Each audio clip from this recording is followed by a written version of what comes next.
Welcome to my channel. और आज हम टॉपिक पढ़ेंगे फुल वेव रेक्टिफायर। पिछली वीडियो में हमने हाफ वेव रेक्टिफायर का मैथमेटिकल एनालिसिस किया था और उससे पहले वीडियो में हाफ वेव रेक्टिफायर का सर्किट डायग्राम डिस्कस किया था, जिसमें हमने हाफ वेव रेक्टिफायर की वर्किंग देखी थी। बट वो एक पुअर डिवाइस थी अल्टरनेटिंग करंट को डायरेक्ट डीसी में बदलने की, यानी कि वो एसी को डीसी में बदलने की पुअर डिवाइस थी। इसको हमने मैथमेटिकली भी प्रूव किया था और हमने थ्योरेटिकली भी बताया था। मैथमेटिकली उसकी एफिशिएंसी 40.6% आ रही थी, जो कि बहुत ही कम थी, यानी कि वो सिर्फ 40% ही पावर यूज कर रहा था। इसी वजह से हमको फुल वेव रेक्टिफायर की यूज करी। फुल वेव रेक्टिफायर का अगर रियल नेम देखा जाए तो होता है full wave centre tap rectifier. Centre tap यहाँ पर क्या है, तो आज इसका नंबर आया है तो इसको हम बताएंगे। Full wave centre tap rectifier, यहाँ पर हम सेंटर टैप ट्रांसफार्मर का यूज करते हैं, इसी वजह से हम इसको सेंटर टैप रेक्टिफायर कहते हैं। तो चलिए पहले इसका सर्किट डायग्राम बनाते हैं। तो हमेशा की तरह यहाँ से हमें कोई सोर्स की जरूरत पड़ेगी जिसके थ्रू हम एसी करंट प्रोवाइड करवाएं, और हमें ट्रांसफार्मर की जरूरत पड़ेगी। ये ट्रांसफार्मर की प्राइमरी कॉइल, और यहाँ पर सेकेंडरी कॉइल। तो यहाँ तक तो सब नॉर्मल है हमेशा की तरह, बट यहाँ पर हम दो डायोड यूज़ करेंगे, क्योंकि हम वहाँ पर देख रहे थे एक डायोड में हमें आउटपुट वोल्टेज मिल रहा था, बट जब दूसरी हाफ साइकिल आती थी तो वहाँ पर हमें आउटपुट वोल्टेज नहीं मिलता था। इसी वजह से यहाँ पर हम दो डायोड का यूज़ करेंगे। अब सुनो, यहाँ पर हम दो डायोड अल्टरनेट पोजीशन पर लगा देंगे, और यहाँ पर हमने लोड लगा दिया। और ये हमने क्या बताया था, यहाँ पर जो सेंटर टैप रेक्टिफायर, तो हम क्या करेंगे, सेंटर टैप रेक्टिफायर क्या होता है, सेकेंडरी कॉइल के बिल्कुल सेंटर से एक टर्मिनल होता है जो कि ग्राउंडेड होता है। जहाँ ग्राउंडेड का मतलब जहाँ अर्थ से कनेक्ट हो, अर्थ से कनेक्ट का मतलब जहाँ का पोटेंशियल जीरो, यहाँ का वी जीरो हो, और इसको हमने ये कनेक्ट कर दिया। ये डायोड D2 है, ये डायोड D1 है, ये लोड RL है, और ये हमारे ट्रांसफर सेकेंडरी कॉइल, ये प्राइमरी कॉइल P। इस ग्राउंडेड को हम G से डिनोट करते हैं। टर्मिनल M है हमेशा की तरह, ये N है, ये ट्रांसफार्मर T है। सब कुछ हो गया। यहाँ से हम इनपुट देंगे, तो इनपुट में हमने अल्टरनेटिंग करंट है, जिसका डायग्राफ बना लेते हैं। तो इसका ग्राफ कुछ ऐसा होगा। ये अल्टरनेटिंग वोल्टेज है, मान लो ये V है, ये विद रिस्पेक्ट टू टाइम ये ऐसा है, ये 0 पाई 2 पाई। अब देखते हैं यहाँ पर वर्किंग, इसकी वर्किंग। ये तो हो गया सर्किट एनालिसिस। सर्किट एनालिसिस में हमने क्या क्या लिया, हमने यहाँ पर लिया ट्रांसफार्मर।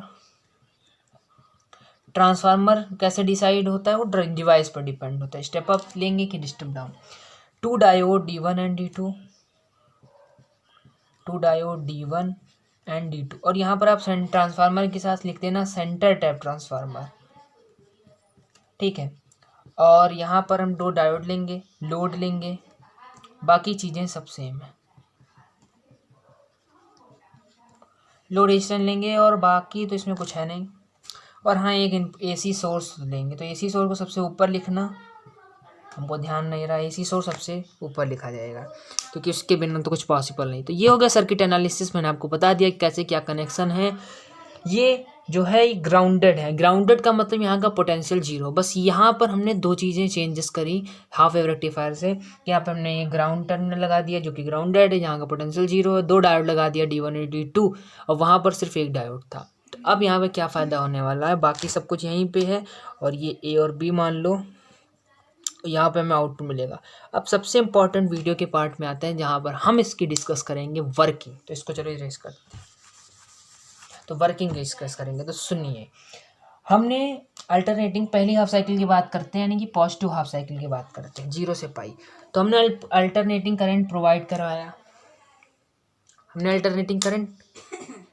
करवाया, और फिर क्या होता है, ये करंट ट्रांसफार्मर की प्राइमरी कॉइल से होता हुआ ट्रांसफार्मर की सेकेंडरी कॉइल से होता हुआ पहली साइकिल में सेकेंडरी कॉइल का एम टर्मिनल पॉजिटिव और एन टर्मिनल निगेटिव हो जाता है, जिससे क्या हुआ, D1 डायोड की तरफ देखिए तो D1 डायोड का P रीजन पॉजिटिव हो गया और एन रीजन निगेटिव टर्मिनल से कनेक्ट हो। तो यानी कि ये डायोड कौन सा हो गया, फॉरवर्ड बायस हो गया। ये पहली साइकिल में फॉरवर्ड। और ये डायोड को देखो, ये निगेटिव टर्मिनल से पी रीजन है और एंड रीजन पॉजिटिव से, ये रिवर्स बायस में। तो यहाँ से तो करंट निकलेगी नहीं, यहाँ से निकलेगी, बहुत अच्छी करंट निकलेगी, बहुत अच्छी करंट। तो मान लियो हमने उसको करंट को ऐसे से डिनोट किया, तो वो अभी देखना बहुत एकदम क्लियर से बताएंगे आपको, सब समझ में आया।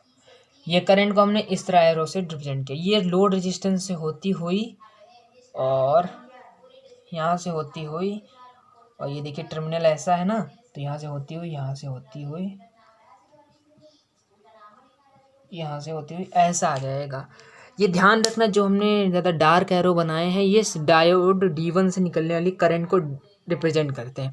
तो पहली हाफ साइकिल में हमें ये जो पहली हाफ साइकिल दिख रही है, तो पहली हाफ साइकिल में जो कि 0 से पाई है, वहाँ पर हमें कुछ ऐसा मिला करंट। ठीक, अब जरा तो इसका आउटपुट देख लेते हैं, आउटपुट में हमें कैसा वोल्टेज मिलेगा देखना।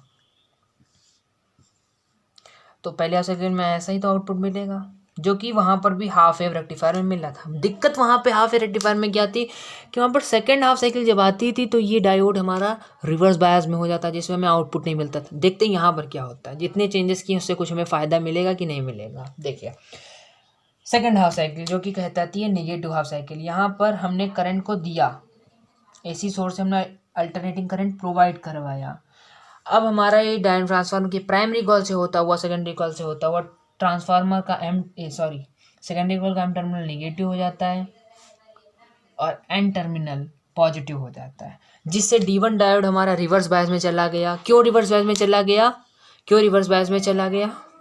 क्योंकि ये जो रिवर्स बायस में इसलिए चला गया क्योंकि डायोड का P रीजन नेगेटिव टर्मिनल से हो, तो यानी कि रिवर्स बायस में हो गया। तो यहाँ से इस बार नहीं करंट बहेगी, इस बार यहाँ से करंट बहेगी, क्योंकि इसका P रीजन पॉजिटिव टर्मिनल से कनेक्ट है। तो यहाँ पर भी करंट बहुत अच्छी फ्लो करेगी। तो करंट हमने इस देखो जो D2 डायोड से करंट निकलेगी उसको हम इस एरो से रिप्रेजेंट करेंगे। देखना इस बार वहाँ से नहीं निकलेगी, ये कंफ्यूज होना, एक बार अल्टरनेटली वर्क करेंगे। एक सेकेंड, तो यार ये करंट ऐसे कुछ निकली, ये जो इस टाइप के एरो हैं, ये जानते हो किस डायोड को? ये वाले D2 डायोड को रिप्रेजेंट करते हैं निकलने वाली करंट, और ये D1 डायोड की करंट निकलने वाली रिप्रेजेंट करते हैं। अब तुम देखो ग्राफ कैसे बनाओगे, कि तुम इसकी अगर वर्किंग समझ गए ना तो ग्राफ अपने आप बनेगा आउटपुट वोल्टेज का। करंट की डायरेक्शन सेम है तो ग्राफ भी हमारा ऐसा ही तो होगा, मिलेगा कि नहीं मिलेगा? मिलेगा। अगर यहीं पर करंट की डायरेक्शन मान लो, वैसे ऐसा हो ही नहीं रहा है, ऐसे होती, मान लो सभी उल्टा होता है, ऐसे होती, तो हमारा कैसा मिलता? ऐसे मिलता, जैसे हम इनपुट में देते ऐसा हमें मिलता। बट हमें तो DC को DC में बदलना है। यहाँ पर देखो मेरा हो रहा है, कांस्टेंट DC नहीं मिल रही है, लेकिन हमें यूनी डायरेक्शनल पल्सेटिंग DC।